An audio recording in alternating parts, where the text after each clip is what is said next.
My grandma had emergency surgery.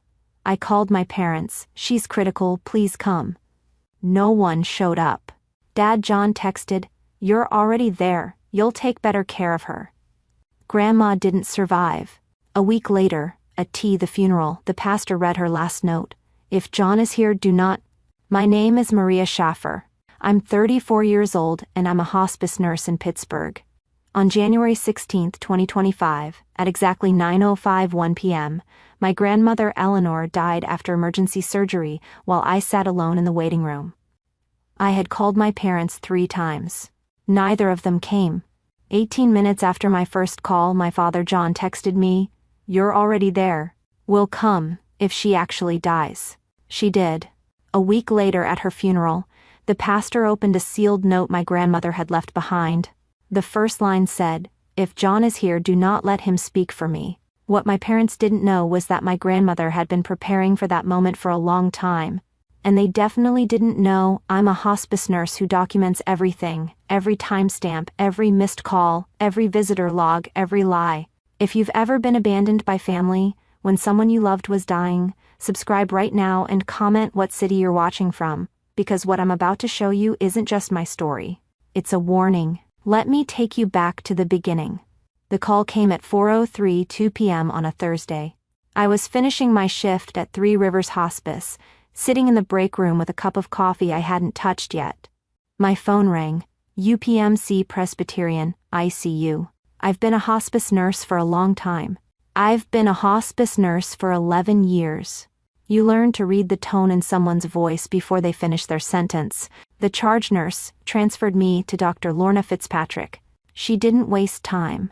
Ms. Schaffer, your grandmother Eleanor, was brought in by ambulance 20 minutes ago, perforated bowel, advancing sepsis. We need to get her into surgery within the hour. I need you to understand, this is high risk. Her age, the infection, the stress on her heart. She may not survive. I grabbed the napkin under my coffee and started writing, perforated bowel, sepsis, high risk. I didn't need to write it down. I know what those words mean, but writing keeps me in control. I'm coming, I said, 15 minutes. Is there other family we should contact? I'll call them. I hung up and immediately dialed my father, 4 rings, voicemail. I called my mother, 6 rings, voicemail. I stared at my phone, trying to process the fact that neither had picked up during a family emergency. Then I opened our family group chat, the one my mother created last year because families need to stay connected, and typed, Grandma, in emergency surgery, UPMC Presbyterian. Critical, need you here now, sent at 4:05 p.m. The message showed delivered immediately, then, seconds later, read by John and read by Diane. I waited. I grabbed my coat, grabbed my bag, knocked over my untouched coffee, and I waited. Nothing.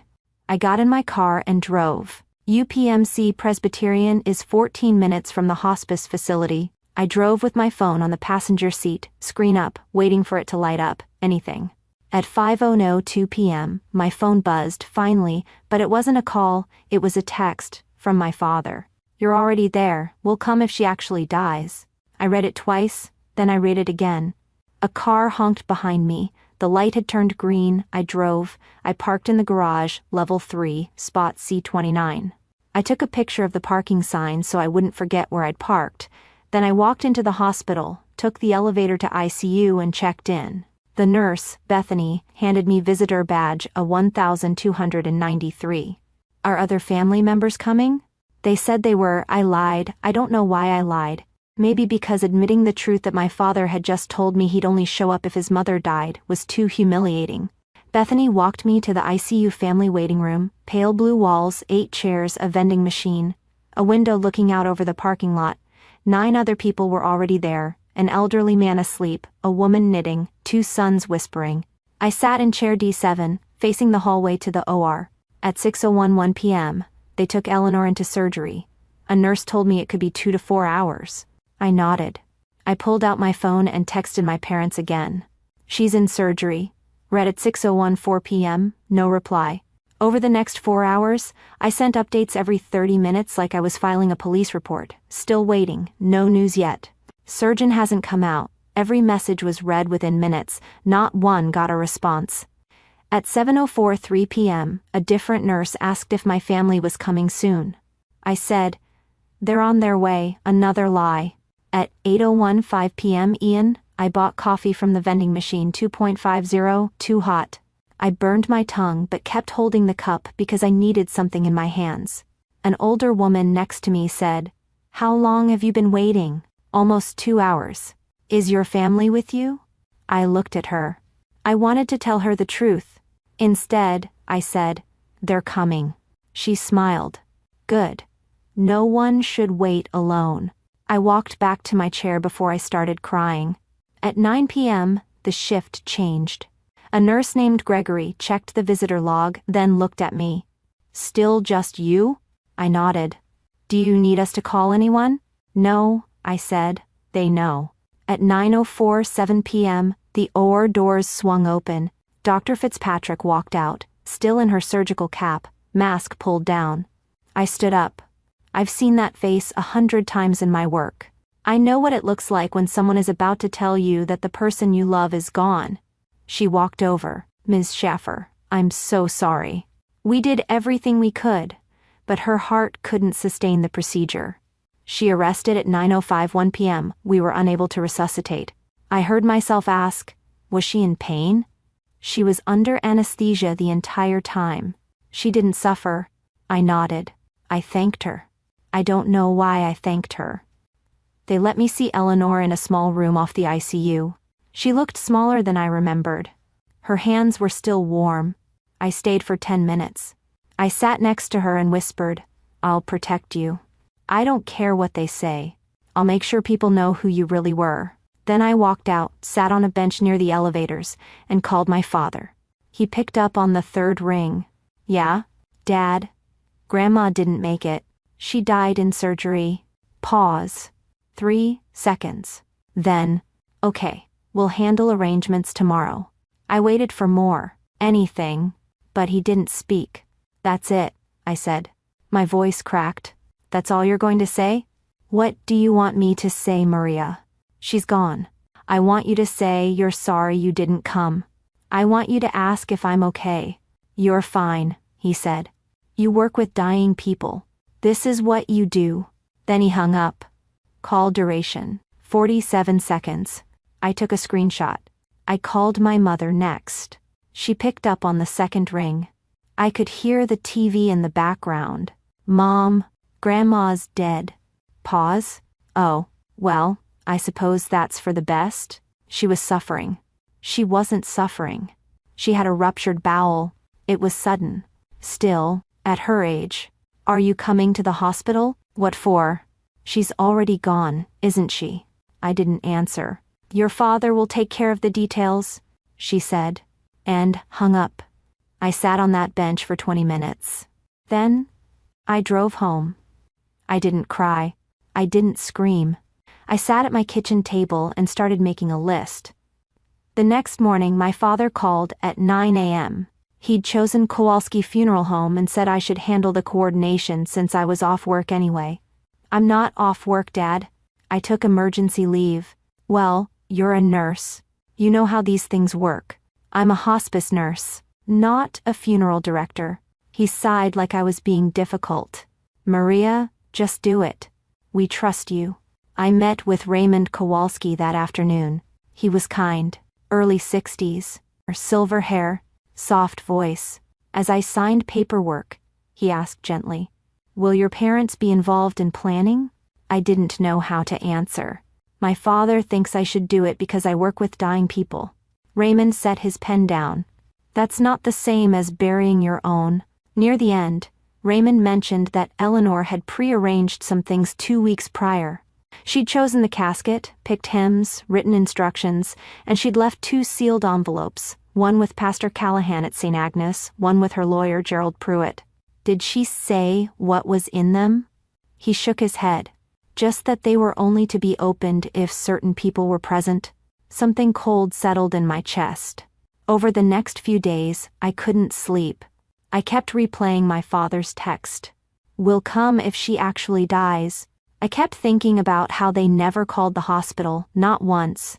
On January 18th, at 2 a.m., I opened my phone and started counting. 11 unanswered calls. 8 text messages during surgery. 1 reply. I took screenshots of everything. I didn't know why. I just couldn't stop. On January 19th, I requested the official visitor log from UPMC. They printed it that afternoon. January 16, 2025. Patient: Eleanor Schaefer. Visitor: Maria Schaffer. Badge: a 1,293,445 p.m. to 10:22 p.m. No other names. That same day, I went to Eleanor's house to pick out funeral clothes. On the kitchen table was a manila envelope with my name in her handwriting. Maria, open if I don't come home. Dated January 10, 2025. 6 days before surgery. I sat at her yellow Formica table and opened it. Inside, a handwritten letter. Photocopied hospital documents from 2017 and a USB drive labeled voicemails. The letter started, Maria, if you're reading this, I'm gone. I need you to know some things while the truth still matters. She told me she didn't expect my father to come, that she'd made peace with it, that she'd told Dr. Fitzpatrick to only call me if things became critical. She'd signed paperwork making it legal. She wrote, "You've always been the one who stayed. When I was lonely, you came. When I was afraid after the stroke, you sat with me. You didn't check your watch. You just stayed." Then she dropped the bomb. "Your father visited me once during my stroke recovery in 2017.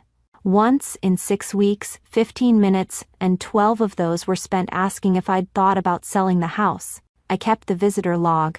It's in this envelope. I've kept everything, Maria, because I knew a day would come when I'd need proof."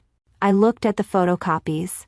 Allegheny General Hospital, October to November 2017. Eleanor admitted October 1st after a stroke.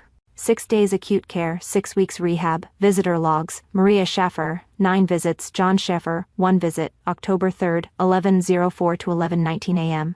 Diane Schaffer, 0 visits, 15 minutes. My father visited his mother for 15 minutes during a 6-week stroke recovery, and I hadn't known because he told me she was fine, that they were handling it, that I shouldn't worry. I felt sick. I plugged in the USB drive, 7 audio files, all dated October 5th, 3:42 p.m. My father's voice casual. "Hey Mom, it's me. I know you're in rehab, but I've been thinking, have you considered selling the house? It's a lot to maintain, especially now. Just think about it." 38 seconds. "No, how are you? Just a question about her house, 2 days after her stroke. November 1st, 2017, 6:15 p.m. Mom, I talked to a realtor. He thinks the house could go for $425, maybe more, just something to keep in mind. Love you. Love you." Like punctuation. March 14th, 2019, 1022 a.m. "Hey Mom, hate to ask, but we've got unexpected home repairs. Could you lend me about $30,500? I'll pay you back in a couple months. Thanks, Mom." I pulled out the next documents. Bank statements, highlighted in yellow. March 14th, 2019. Withdrawal, $3,200. Eleanor's handwriting in the margin. Asked March 10th. Promised repayment. Soon. Never happened. I kept listening. 4 more voicemails. All the same. Asking for money, advice on selling, bills he couldn't cover. In 2022, he asked for $1,800 for car repairs. Bank statement showed she gave it. Another note. Second time. Still no repayment from 2019. $5,000 total. Never paid back. I sat there staring at my laptop. Then I did something I'd never done before. I screamed. I slammed my fist on the table. Stood up. And shouted at the empty room. "You called her just to ask for money. While she was in rehab, while she was learning to walk again." Then I sat back down, opened a spreadsheet and started building a case. Evidence log. John Schaefer. 7 voicemails requesting money. 15-minute hospital visit during 6-week stroke recovery. 2017. $5,000 borrowed, never repaid. 2019. 11 unanswered calls during Grandma's emergency. January 16, 2025. 8 ignored text updates during surgery. 1 reply. Will come if she actually dies. 0 hospital visits. January 16, 2025. I saved the file. Then I made a decision. I wasn't going to let my grandmother die for nothing. I was going to use every skill I had as a hospice nurse. Documentation, timelines, witness statements, to make sure everyone knew exactly who my father was. The funeral was January 23rd at St. Agnes Catholic Church. I arrived early. By the time the service started, 64 people had signed the guest book. My parents arrived at 10:02 a.m., my mother in navy and pearls. My father in a black suit, hand on her elbow, face composed.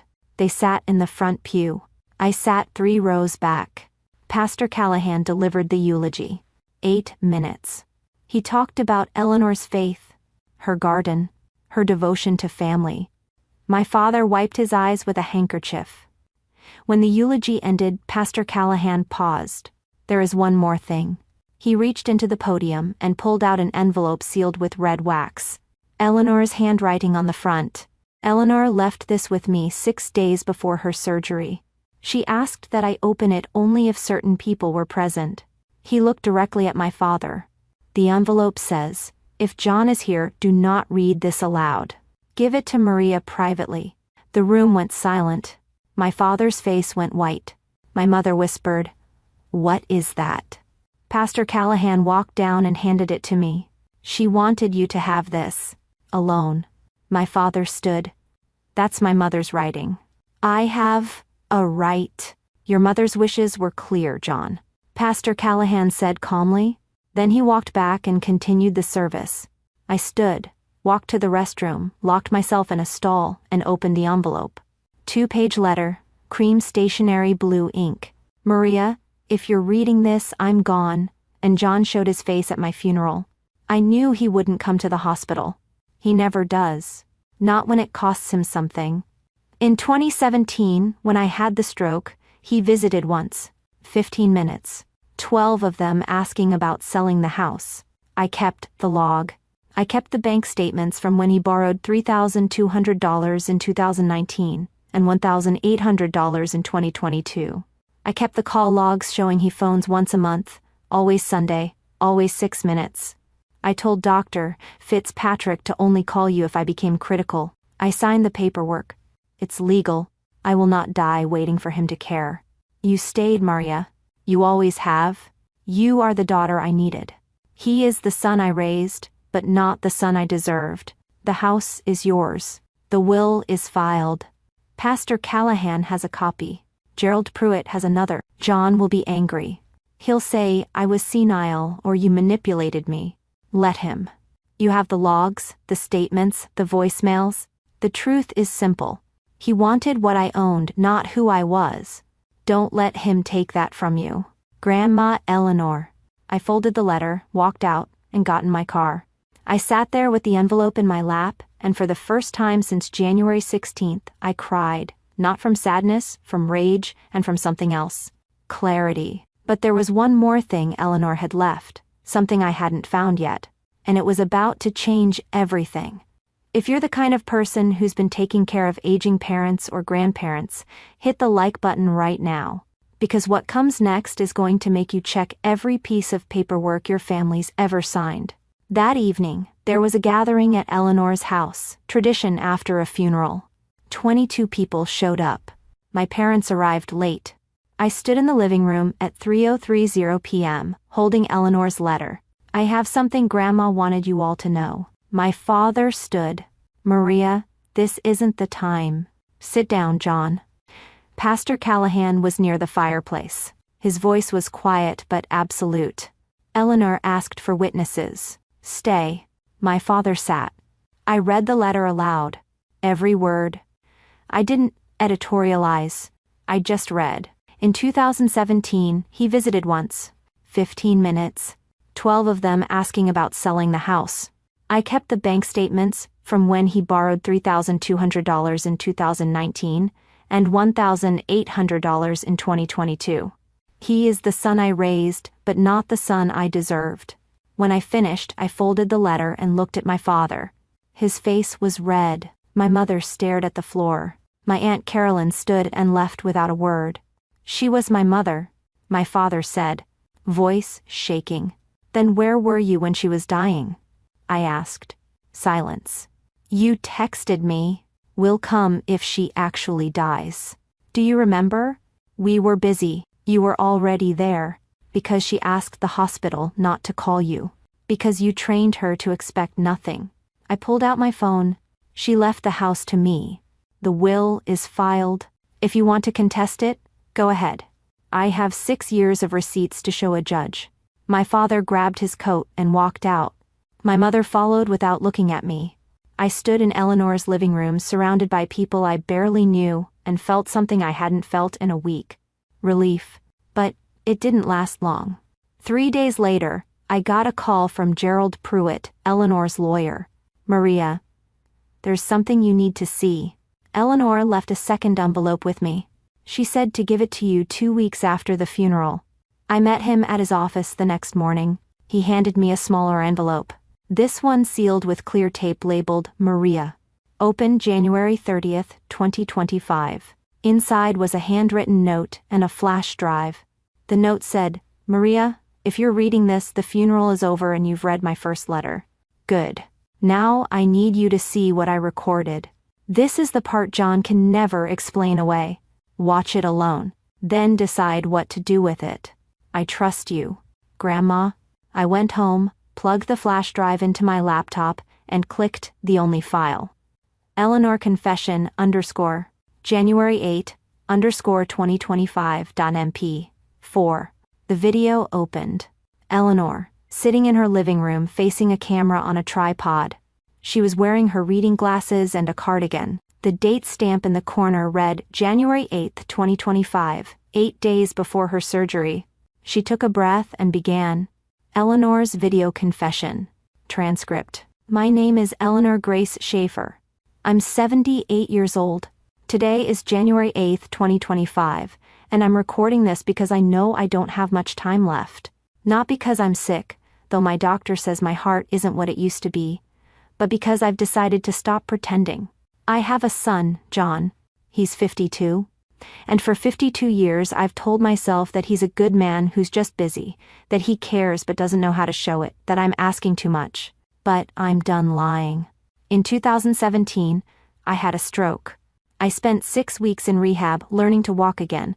John visited me once, 15 minutes. And he spent most of that time asking if I'd thought about selling my house. He didn't ask how I was feeling. He didn't ask if I was scared. He asked about real estate. Since then, he's called me once a month. Always on Sunday. Always for 6 minutes. I timed it. Because I wanted to know if I was imagining it. I wasn't. He's borrowed $5,000 from me over the last 6 years. He promised to pay it back. He never did. I didn't ask for it back because I didn't want to fight. Because I wanted to believe he still loved me. But he doesn't. And I know that now. So I'm leaving my house to my granddaughter, Maria. Not because John doesn't deserve it, though he doesn't. But because Maria is the only one who stayed. When I was lonely, she came over. When I was afraid, she listened. She didn't check her watch. She didn't ask for anything. She just stayed. John, if you're watching this, I want you to know something. You're not a bad person. But you're not the son I needed. And I'm not going to spend what's left of my life pretending you are. Maria, I love you. Thank you for being my daughter when I needed one most. That's all. The video ended. Eleanor reached forward and turned off the camera. I sat there staring at the screen, tears streaming down my face. Then I replayed it. And I noticed something. In the background, on the bookshelf behind Eleanor, there was a small black device. A camera pointed at the couch. I paused the video, zoomed in, and my stomach dropped. Eleanor had been recording everything. I grabbed my keys and drove to her house. I went straight to the living room, moved the books on the shelf, and found it. A tiny wireless camera, still active, still recording to a cloud account. I logged into the account using the password Eleanor had written on a sticky note inside the envelope. Maria stays 2202 to 5. The cloud storage had over 200 hours of footage, dating back to March 2024. I started scrolling through the files. Most were mundane. Eleanor reading, watching TV, watering plants. Then I found one dated December 19, 2024. The timestamp showed 11:03 a.m. I clicked play. The video showed Eleanor's living room. She wasn't home, but someone else was. My father and my mother. They were standing in the middle of the room talking. I turned up the volume. Camera footage transcript, December 19, 2024. John, she's not going to last much longer. Dr. Patel said her heart's getting worse. Diane, so what do we do? John, we wait. Once she's gone, the house is ours. I already talked to a realtor. We can list it for 450, maybe 500 if we stage it right. Diane, but what about Maria? Doesn't she visit her all the time? John, Maria's a bleeding heart. She'll be sad for a while, but she'll get over it. Besides, we're the next of kin. The house goes to us. Diane, are you sure? What if your mom left a will? John, laughing. She's 78 and forgetful. She hasn't updated anything since Dad died. Trust me. We're fine. Diane, I don't know, John. This feels wrong. John, it's not wrong. It's practical. She's old. She's going to die. And when she does, we're going to sell this house and finally take that trip to Europe we've been talking about. Diane, what if she needs surgery or something? What if Maria calls us? John, then we let Maria handle it. She's a nurse. That's literally her job. Diane, hesitating. I don't want people to think we're bad people, John. No one's going to think anything, Diane. We'll show up to the funeral. We'll cry. We'll say nice things. That's all anyone remembers. The video continued for another 3 minutes. They talked about contractors, staging, closing costs. Then they left. I sat there frozen. My mother knew. She knew my father was waiting for Eleanor to die. She knew they were planning to sell the house before the body was even cold. And she went along with it. I grabbed my phone and called Gerald Pruitt. I need to see you. Now if you're still watching, comment the word showing up. If you agree that showing up for someone isn't optional, it's a moral obligation, because what happens next is going to prove that my grandmother knew exactly what she was doing. Gerald Pruitt's office was on the 3rd floor of a building in downtown Pittsburgh. When I walked in, I handed him the flash drive without saying a word. He watched the footage. All of it. Eleanor's confession. The hidden camera recording of my parents in December. When it ended, he leaned back in his chair and said, "Your grandmother was sharper than most lawyers I know. Can we use this?" I asked. Absolutely. He opened a file on his desk. Eleanor updated her will on January 11, 2025. She left the house in all assets to you. She also included a clause specifically disinheriting John, citing abandonment and financial exploitation. She had me witness it, along with Pastor Callahan and her doctor, Dr. Patel. So it's airtight. It should be. But knowing your father, he's going to fight. I was right. I was. On February 3, 2025, my father filed a contest against Eleanor's will. He claimed she'd been unduly influenced, that she wasn't of sound mind, that I'd manipulated her. But here's what my father didn't know. On February 10th, I received a call from a notary named Kathleen Briggs. She said Eleanor had contacted her in early January to notarize some documents. One of those documents was a signed statement dated January 9, 2025, affirming that Eleanor was of sound mind and that all changes to her will were made freely and without coercion. But that wasn't the bombshell. The bombshell was what Kathleen told me next. "Your father came to see me on January 28, she said. He brought a document he claimed was your grandmother's will.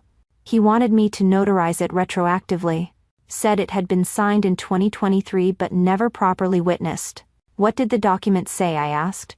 "That the house would be split between him and you 50-50. My blood went cold. "Did you notarize it?" "No. Because the signature didn't match the one I'd notarized 2 weeks earlier. I told him I couldn't help him. He got angry and left. I thanked her, hung up, and immediately called Gerald. My father tried to forge a will. Gerald was silent for a moment. Then, do you have proof? The notary will testify. Then we have him. The court date was April 3, 2025. I didn't have to testify, but I sat in the courtroom and watched. Gerald presented Eleanor's updated will, notarized and witnessed by 3 people. Gerald, Pastor Callahan, Dr. Patel. Eleanor signed statement from January 9th, affirming her mental competency. The visitor logs from 2017 showing John's 15-minute visit. Bank statements showing $5,000 in unreturned loans. Voicemail transcripts and affidavit from Dr. Fitzpatrick stating Eleanor had been fully competent and clear when discussing her advance directive. Eleanor's video confession. The hidden camera footage from December 19th showing my parents planning to sell the house. Kathleen Briggs's testimony about my father's attempt to forge a will. My father's lawyer had nothing. He tried to argue that Eleanor had been confused and that I'd taken advantage of her fear, but the evidence was overwhelming. On April 10th, the judge dismissed the case. He said, and I quote, "Mrs. Schaefer spent 2 years building an ironclad record of her wishes. There is no evidence of incapacity or undue influence.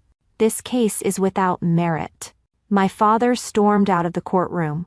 I never heard from him again, but my mother called me 2 months later. It was June 15th, 2025. I almost didn't pick up. "I'm leaving your father," she said. Her voice was shaking. I didn't say anything. "I didn't know," she said, "about the money, about the hospital. He told me you were exaggerating that Eleanor was confused." I wanted to believe him. "You were on that camera footage, Mom? You knew he was waiting for her to die so he could sell the house." Long silence. "I know," she whispered. "I knew. And I'm ashamed. I was scared. Scared of losing the house. Scared of what people would think if we didn't get anything. So I went along with it. And I'm so sorry." "Are you calling because you're sorry or because you lost?" Another silence. "Both," she said. "I can't live with him anymore. Not after seeing what he did. Not after seeing what I let him do." "Good," I said. "Can I visit sometime?"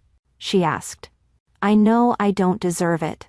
"I'll think about it," I said, and I hung up. I didn't hate her. I just didn't have room for her yet. By the end of summer, word had spread through the church community. My father and mother stopped attending St. Agnes. I heard they'd moved to a different parish across town where no one knew the story. The house was mine, legally, morally, completely. But I wasn't done yet. Because Eleanor had left me one more gift. And this one wasn't about justice. It was about healing. February 14th, 2026, Valentine's Day. I officially moved into Eleanor's house. The temperature was 52 degrees, unseasonably warm for Pittsburgh in February. The sun was breaking through the clouds. The first thing I did was plant yellow roses in the front yard. Eleanor's favorite. I found her old gardening gloves in the shed, still smelling like soil and lavender hand cream. And I used them to dig the holes. Inside, I set up what I called the memory wall in the living room.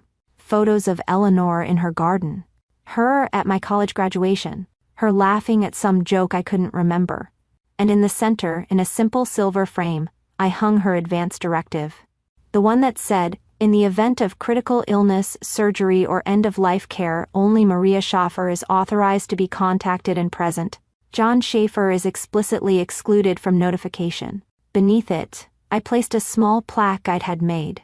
"Dignity at the end is earned, not inherited. Eleanor Schaefer, 1943 to 2025. People asked why I'd framed something so painful. I told them the truth, because the truth shouldn't be hidden. Eleanor had spent too long protecting people from it. I wasn't going to make the same mistake. But the memory wall wasn't the only thing I did. In July 2025, I used the money from Eleanor's estate to establish the Eleanor Schaefer Dignity Fund, a non-profit dedicated to helping elderly people who had been abandoned by their families. The fund provides 3 things. 1. Legal assistance for seniors updating wills, advance directives, and healthcare proxies. 2. Documentation services, helping elderly people create video testimonies, organize financial records, and build evidence if they suspect exploitation. 3. Emergency support, paying for hospice care, funeral expenses, or housing for seniors whose families have financially abandoned them. In the first 6 months, we helped 43 people. One of them was a woman named Dorothy, 81, whose son had drained her savings account and then stopped visiting. We helped her get a lawyer, recover the money, and update her will. She recorded a video testimony, just like Eleanor. She said, "I'm not going to let him erase me." Another was a man named Harold, 76, whose daughter only called when she needed money. We helped him set up an advance directive that explicitly excluded her from medical decisions. When he passed away 6 months later, his wishes were honored. His grandson, who'd been visiting him every week, inherited everything. Every time I help someone, I think about Eleanor sitting in her living room, recording that video, knowing she wouldn't be around to see it used. But knowing it would matter, I still work at Three Rivers Hospice. But now when I see the warning signs, the absent child, the phone call that never comes, the sudden interest in wills, I don't just document it for the patient's file. I tell them about Eleanor. I tell them they have options. I tell them they don't have to die hoping someone will care. In late August 2025, I got a call from a woman whose mother was in hospice. Her brother hadn't visited in 3 weeks, but he'd called twice asking about the house. "What do I do?" she asked. I thought about Eleanor. I thought about the visitor logs, the voicemails, the video confession. "Document everything," I said. "Not to punish him, but to protect your mother's choices. Ask her what she wants, then honor it. Even if it means he's not there at the end, especially then."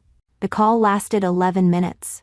When it ended, I looked at the framed visitor log on my desk, the one from January 16, 2025, showing only my name. I keep it there, not as a wound, as a compass. On February 28, 2026, I'm sitting at Eleanor's yellow Formica table, drinking coffee from her favorite mug, the one with the chipped handle and the faded floral pattern. Outside, the yellow roses are blooming. I think about that night in the ICU waiting room, the way I sat alone, lying to nurses, covering for people who didn't deserve it, the way I held that empty coffee cup just to have something in my hands. I think about my father's text. "Will come if she actually dies." I think about how he did come to the funeral where people could see him, where he could perform grief, but not when it mattered. Not when she was alive. And I think about Eleanor, sitting in this kitchen 2 weeks before her surgery, writing letters, recording videos, sealing envelopes with red wax. She knew her son wouldn't show up. She knew I'd need proof. She knew the world would tell me to forgive, to let it go, to be the bigger person. So she made sure I didn't have to be. Last week, I installed a small speaker in the living room, connected to Eleanor's video confession. I set it to play her final words on a loop, quietly, in the background whenever someone visits. "Maria, I love you. Thank you for being my daughter when I needed one most." It's not morbid. It's a reminder. A reminder that showing up isn't a favor. It's the whole point. A reminder that dignity at the end isn't inherited. It's earned. And a reminder that if someone is waiting for you to die so they can take what you own, you have the right to fight back. Eleanor did. And she won. The visitor log is still on my desk at work. Every day I look at it. January 16, 2025. Visitor Maria Schaefer badge. A -1, 293, 4:45 p.m. to 10:22 p.m. Just one name. But it was the right name.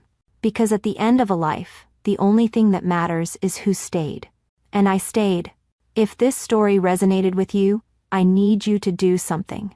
Share this video with someone who's taking care of an aging parent or grandparent. Share it with someone who's been abandoned by family. Share it with someone who needs to hear that they're not alone. And if you're in a position where you think your family might be waiting for you to die so they can take what you have, do what my grandmother did. Document everything, record a video, update your will, build your case. Because the people who love you will show up. And the people who don't, well, they'll show up too. But only when there's something in it for them. Don't let them erase you. Showing up isn't optional. It's a moral obligation. And if your family can't do that, Cut them out before they cut you down.